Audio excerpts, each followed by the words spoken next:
नमस्कार दोस्तों, स्वागत है आपका आज के मुख्य समाचार में।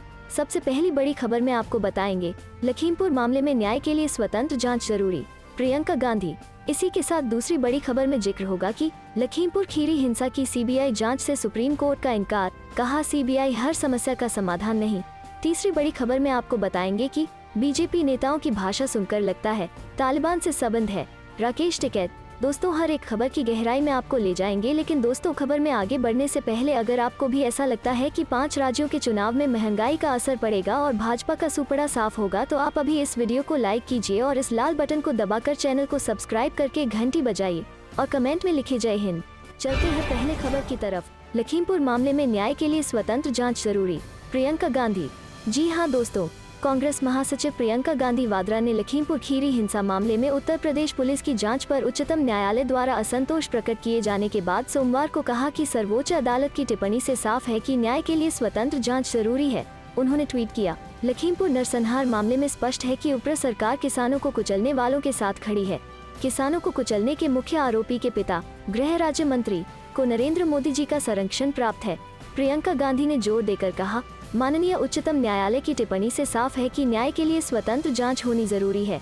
गौरतलब है कि उच्चतम न्यायालय ने लखीमपुर खीरी हिंसा मामले की उत्तर प्रदेश पुलिस द्वारा की जा रही जांच उच्च न्यायालय के पूर्व न्यायाधीश की निगरानी में कराने का सोमवार को सुझाव दिया और कहा कि जांच की अपेक्षा के अनुरूप नहीं हो रही है।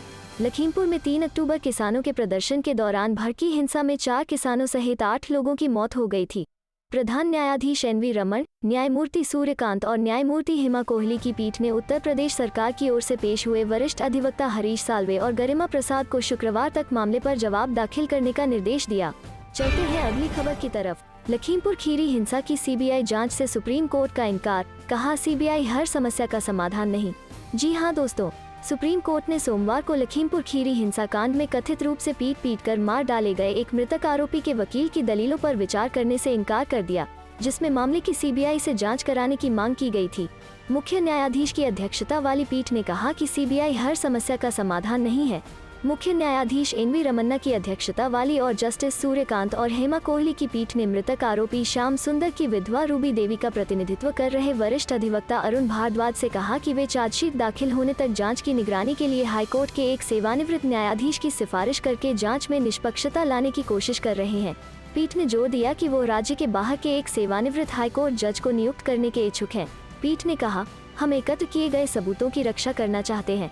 मुख्य न्यायाधीश ने जांच में खराब प्रगति पर उत्तर प्रदेश सरकार की आलोचना करते हुए कहा कि अदालत मामले में राजनीतिक रंग नहीं जोड़ना चाहती, क्योंकि उसने मामले की निगरानी के लिए उच्च न्यायालय के सेवानिवृत्त न्यायाधीश पर जोर दिया है।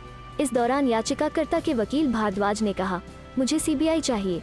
इस पर पीठ ने जवाब दिया, सीबीआई हर समस्या का समाधान नहीं है। उत्तर प्रदेश सरकार की ओर से पेश वरिष्ठ अधिवक्ता हरीश साल्वे ने स्पष्ट किया कि हिंसा में मारे गए पत्रकार को वास्तव में कार ने कुचल दिया था और वो बाहर था। पीठ ने कहा कि ऐसा आभास दिया गया कि पत्रकार को पीट कर मार डाला गया। मुख्य न्यायाधीश ने साल्वे से कहा, कुछ स्वतंत्र न्यायाधीशों को कार्यवाही की निगरानी करनी चाहिए। आप अपनी सरकार से पता लगा सकते हैं।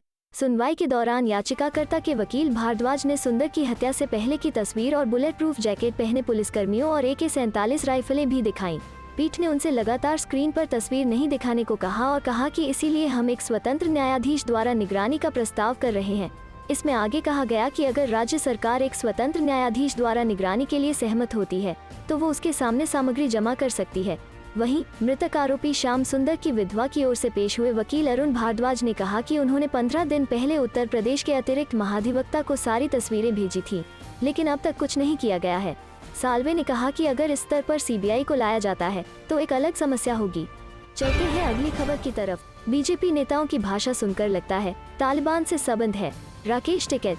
जी हाँ दोस्तों, सांसद अरविंद शर्मा के कथित विवादास्पद बयान को लेकर किसान नेता राकेश टिकैत ने आज कहा कि भाजपा नेताओं की भाषा सुनकर लगता है कि कहीं इनका तालिबान से संबंध तो नहीं है। टिकैत यह हांसी में राज्यसभा सांसद व भाजपा नेता रामचंद्र जांगड़ा के खिलाफ पुलिस केस दर्ज करने व किसानों के खिलाफ दर्ज केस को वापस लेने की मांग को लेकर संयुक्त किसान मोर्चा के धरने में आए थे। उन्होंने शर्मा के आंखें निकालने वाले बयान पर प्रतिक्रिया देते हुए कहा कि इनके सारे नेता इसी तरह से बात करते हैं, इन्हें इसका प्रशिक्षण दिया जाता है। इनकी भाषा देखकर लगता है कि इनका कहीं तालिबान से संबंध तो नहीं है। इस बीच किसानों के पुलिस अधीक्षक कार्यालय के घेराव के ऐलान के बाद हांसी एसपी कार्यालय को छावनी के रूप में तब्दील कर दिया गया है। एसपी कार्यालय की ओर जाने वाले रास्तों पर बैरिकेड लगाकर भारी पुलिस बल तैनात किए गए हैं। हिसार के आईजी राकेश कुमार ने भी सुबह सुबह हांसी पहुंचकर सुरक्षा प्रबंधों का जायजा लिया। सुरक्षा के लिहाज से 2 एएसपी, 7 डीएसपी, 2 पैरामिलिट्री फोर्स की कंपनियां व 4 जिलों की पुलिस तैनात की गई हैं। लघु सचिवालय के सामने से गुजरने वाले पुराने नेशनल हाईवे की दोनों ओर बैरिकेड लगाकर पूरी तरह से ब्लॉक किया गया है। साथ ही इस रूट को सेक्टर 5 की ओर से डाइवर्ट कर दिया गया। हांसी में विरोध प्रदर्शन के लिए सुबह से ही जुटने लगे थे। इस दौरान पुलिस की ओर से उन्हें सख्त हिदायत दी गई है कि वो एसपी कार्यालय से 300 मीटर दूर अपने वाहनों को खड़ा कर पैदल लघु सचिवालय के सामने अपना शांतिपूर्वक धरना दे सकते हैं, परंतु लघु सचिवालय में किसी को भी घुसने की इजाजत नहीं है। उधर हांसी पुलिस जिला एसपी नितिका ने स्पष्ट करना चाहा था कि पुलिस ने किसी तरह का लाठीचार्ज नहीं किया। पुलिस का यह भी दावा है कि कुलदीप सातरोड नाम प्रदर्शनकारी पुलिस की कार्रवाई में घायल नहीं हुआ, बल्कि उसे मिर्गी के दौरे आते हैं, जिससे उसे ब्रेन हेमरेज हुआ है। इस बयान से बिफरे प्रदर्शनकारियों ने एसपी से माफी की मांग की है। 3 दिन पहले नारनौल में श्री जांगड़ा एक कार्यक्रम में आए थे और 3 केंद्रीय कृषि कानूनों का विरोध कर रहे किसान वहां पहुंच गए। आरोप है कि पुलिस ने इस दौरान लाठीचार्ज किया, जिसमें कुलदीप सातरोड बुरी तरह घायल हुआ और आईसीयू में है। चलते हैं अगली खबर की तरफ। राफेल सौदे को लेकर बीजेपी पर फिर आक्रामक हुई कांग्रेस, 21,000 करोड़ घपले का लगाया आरोप। जी हां दोस्तों, राफेल लड़ाकू विमान मसले पर कांग्रेस की ओर से शुक्रवार को एक प्रेस कॉन्फ्रेंस की गई। इस दौरान कांग्रेस नेता रणदीप सुरजेवाला ने कहा कि राफेल खरीद मामले की जांच होनी चाहिए। सुरजेवाला ने आरोप लगाया कि राफेल सौदे में 21,075 करोड़ का घपला हुआ है। उन्होंने कहा कि संवेदनशील दस्तावेज आखिर मिडिलमैन तक कैसे पहुंचे। प्रेस कॉन्फ्रेंस कर कांग्रेस ने एक बार फिर से विमान की कीमतों और कथित भ्रष्टाचार सहित इस सौदे को लेकर कई सवाल खड़े किए। रणदीप सुरजेवाला ने कहा कि इस सौदे में बड़े पैमाने पर भ्रष्टाचार हुआ, ये देशद्रोह है। कम से कम सरकारी खजाने को 21,075 करोड़ की चपत लगी। ये राष्ट्रीय सुरक्षा का आपराधिक उल्लंघन है। गौरतलब है कि फ्रांसीसी मीडिया की खबर सामने आने के बाद बीते दिनों ही राहुल गांधी ने भी राफेल सौदे में एक बिचौलिए को भुगतान किए जाने के दावे को लेकर सरकार की आलोचना की थी। वहीं कांग्रेस प्रवक्ता रणदीप सुरजेवाला ने इस रिपोर्ट पर पीएम नरेंद्र मोदी से सफाई मांगी। प्रेस कॉन्फ्रेंस में सुरजेवाला ने आरोप लगाया कि खरीद प्रक्रिया में कोई रिश्वत, कोई प्रभाव, कोई बिचौलिया और कोई कमीशन नहीं, यह महज एक कोड वर्ड था। असल में राफेल सौदे में कमीशनबाजी हुई। कांग्रेस नेता ने कहा कि जब भारतीय सरकार ने आईजीए पर हस्ताक्षर किए थे, तब यह कोड समझौते का हिस्सा था। हालांकि दसो एविएशन ने भारत के साथ राफेल जेट विमानों की खरीद में भ्रष्टाचार के आरोपों को खारिज कर दिया। साथ ही कहा कि अनुबंध का किसी भी प्रकार से उल्लंघन नहीं किया गया। चलते हैं अगली खबर की तरफ। कांग्रेस अब महंगाई के मुद्दे पर सरकार को घेरने में जुट गई है। कांग्रेस महंगाई के मुद्दे को चुनावी मुद्दा बनाकर आम आदमी से सीधे जुड़ने की कोशिश कर रही है।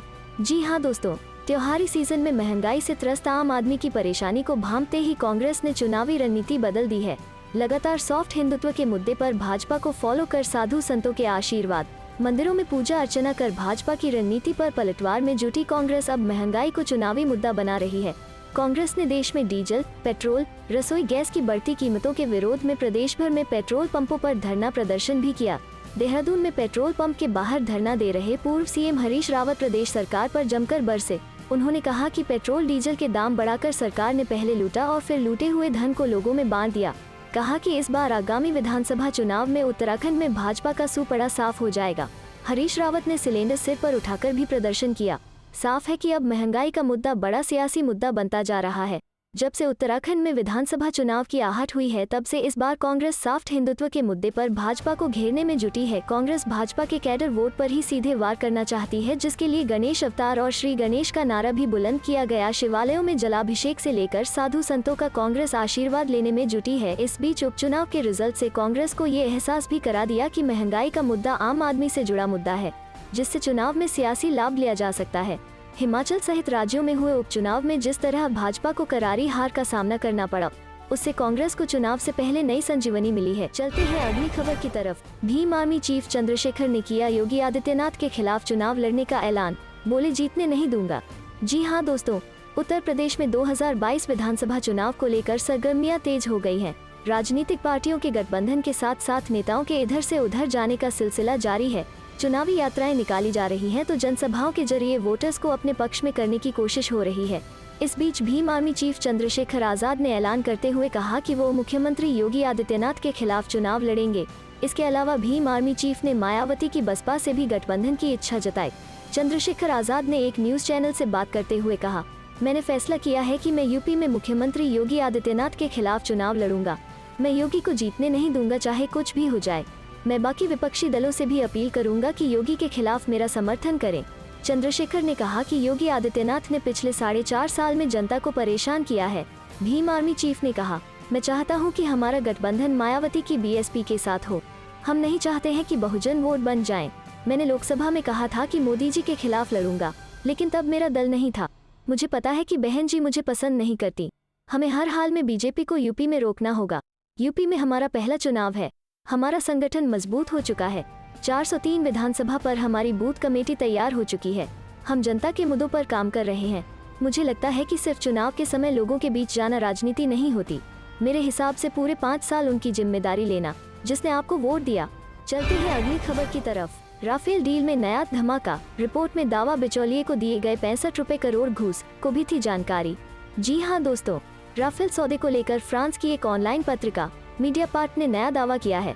पत्रिका ने फेक इनवॉइस पब्लिश कर दावा किया है कि राफेल बनाने वाली फ्रांसीसी कंपनी दसॉल्ट एविएशन ने डील कराने के लिए भारतीय बिचौलिए सुषेण गुप्ता को करीब 65 करोड़ रुपए, 7 यूरो और 50 सेंट मिलियन की रिश्वत दी थी और इसकी जानकारी सीबीआई और ईडी को भी थी, मगर उन्होंने कोई एक्शन नहीं लिया। रिपोर्ट में दावा किया गया है कि दस्तावेजों के होने के बावजूद भारतीय एजेंसियों ने मामले को आगे नहीं बढ़ाने का फैसला किया। बता दें कि भारत ने फ्रांस से 59,000 करोड़ रुपए में 36 राफेल विमान का सौदा किया था। रिपोर्ट में कहा गया है कि इसमें ऑफशोर कंपनियां, संदिग्ध अनुबंध और फेक चालान शामिल हैं। मीडियापार्ट यह खुलासा कर सकता है कि केंद्रीय जांच ब्यूरो, सीबीआई और प्रवर्तन निदेशालय, ईडी के सहयोगियों के पास अक्टूबर 2018 से सबूत हैं कि दसॉल्ट ने बिचौलिए सुषेण गुप्ता को कम से कम 65 करोड़ का सीक्रेट कमीशन भुगतान किया है।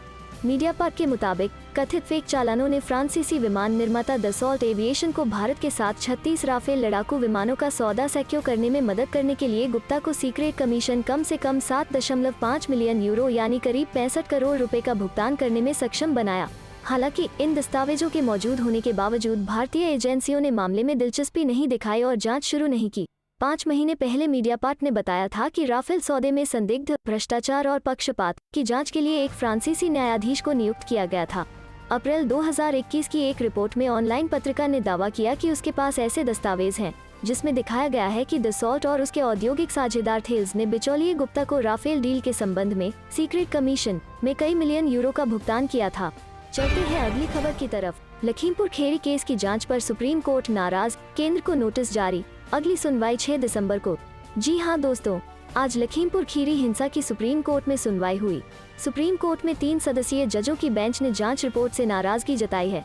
उन्होंने 2 रिटायर्ड जजों से इस पूरे प्रकरण की जांच करवाने की नसीहत दी है। साथ ही केंद्र सरकार को नोटिस जारी करते हुए मामले की अगली सुनवाई 6 दिसंबर को करने का आदेश दिया है।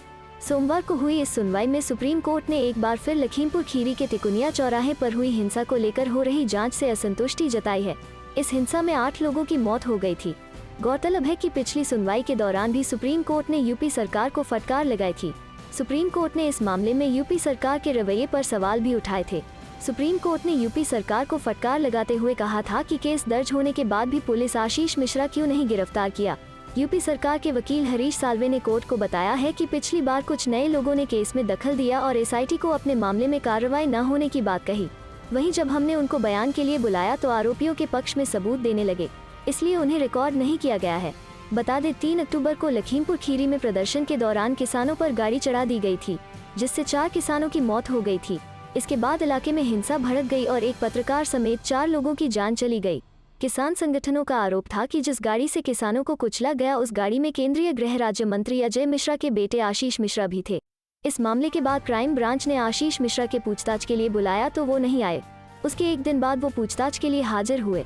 अभी वो पुलिस की गिरफ्त में हैं। चलते हैं अगली खबर की तरफ। प्रियंका गांधी ने मोदी सरकार से पूछे 5 सवाल। नोटबंदी सफल थी तो भ्रष्टाचार खत्म क्यों नहीं हुआ? जी हाँ दोस्तों, आज 8 नवंबर 2021 है और नोटबंदी के 5 साल पूरे हो गए हैं। आज ही के दिन साल 2016 में भारत के बाजारों से 1000 और 500 रुपए के पुराने नोटों का चलन बंद कर दिया गया था। नोटबंदी के 5 साल पूरे होने पर कांग्रेस की महासचिव और उत्तर प्रदेश कांग्रेस की प्रभारी प्रियंका गांधी वारा ने नोटबंदी के 5 साल पूरे होने के मौके पर मोदी सरकार से 5 सवाल पूछे हैं। सोमवार की सुबह ट्वीट करके उन्होंने मोदी सरकार से सवाल पूछा है कि नोटबंदी सफल थी तो भ्रष्टाचार खत्म क्यों नहीं हुआ। नोटबंदी के 5 साल पूरे होने के मौके पर कांग्रेस की महासचिव प्रियंका गांधी वारा ने अपने आधिकारिक ट्विटर हैंडल से ट्वीट करते हुए मोदी सरकार से 5 सवाल पूछे हैं। उन्होंने अपने ट्वीट में लिखा है, अगर नोटबंदी सफल थी तो भ्रष्टाचार खत्म क्यों नहीं हुआ, कालाधन वापस क्यों नहीं आया, अर्थव्यवस्था कैशलेस क्यों नहीं हुई, आतंकवाद पर चोट क्यों नहीं हुई, महंगाई पर अंकुश क्यों नहीं लगा। बता दें कि 8 नवंबर 2016 को रात 8 बजे प्रधानमंत्री नरेंद्र मोदी ने राष्ट्र के नाम संबोधन में नोटबंदी का ऐलान किया था। उनके ऐलान के 4 घंटे बाद आधी रात से ही 1000 रुपए और 500 रुपए के पुराने नोटों को चलन से बाहर कर दिया गया था। मोदी सरकार के इस फैसले के बाद कई महीनों तक देश में अफरा तफरी मची रही। हालांकि बाद में रिजर्व बैंक की ओर से 2000 रुपए और 500 रुपए के नए नोटों को बाजार में उतारा गया। नोटबंदी के पीछे सरकार की ओर से तर्क दिया गया था कि इससे कालाधन वापस आएगा और भ्रष्टाचार खत्म हो जाएगा। चलते हैं अगली खबर की तरफ। लखीमपुर केस, 2 फर्म में अंतर नहीं कर पा रही सिट, सुप्रीम कोर्ट की अब सरकार को फटकार। जी हां दोस्तों, लखीमपुर खीरी मामले पर सुप्रीम कोर्ट में सुनवाई के दौरान यूपी सरकार को आज फिर फटकार लगी है। यूपी सरकार की जांच फिर सुप्रीम कोर्ट के निशाने पर है। कोर्ट ने बिना किसी का नाम लिए कहा कि एक आरोपी को बचाने के लिए दूसरी फर्म में एक तरह से सबूत इकट्ठा किए जा रहे हैं। लखीमपुर खीरी मामले पर सुप्रीम कोर्ट में सुनवाई के दौरान यूपी सरकार को आज फिर फटकार लगी है। यूपी पुलिस की जांच फिर सुप्रीम कोर्ट के निशाने पर है। कोर्ट ने बिना किसी का नाम लिए कहा कि एक आरोपी को बचाने के लिए दूसरी फर्म में एक तरह से सबूत इकट्ठा किए जा रहे हैं। कोर्ट ने कहा कि वो चाहते हैं कि हाईकोर्ट के रिटायर्ड जज आगे की जांच की निगरानी करें। कोर्ट ने साफ कहा कि केस में दर्ज दोनों फर्म में किसी तरह का घालमेल नहीं होना चाहिए। अब मामले पर शुक्रवार को सुनवाई होगी। कोर्ट ने कहा कि लखीमपुर में 2 तरह की हत्याएं हुई हैं। पहली उन किसानों की जिनको गाड़ी से कुचला गया, दूसरा उन राजनीतिक कार्यकर्ताओं की जिनको भीड़ ने मारा। सभी की जांच होनी चाहिए। कोर्ट में जस्टिस सूर्यकांत ने कहा कि दोनों घटनाओं के गवाहों से अलग अलग पूछताछ होनी चाहिए। कोर्ट में chief justice NV Ramana, justice Suryakant और जस्टिस हेमा कोहली की पीठ इस पर सुनवाई कर रही थी। हरीश साल्वे ने यूपी सरकार का पक्ष रखा था।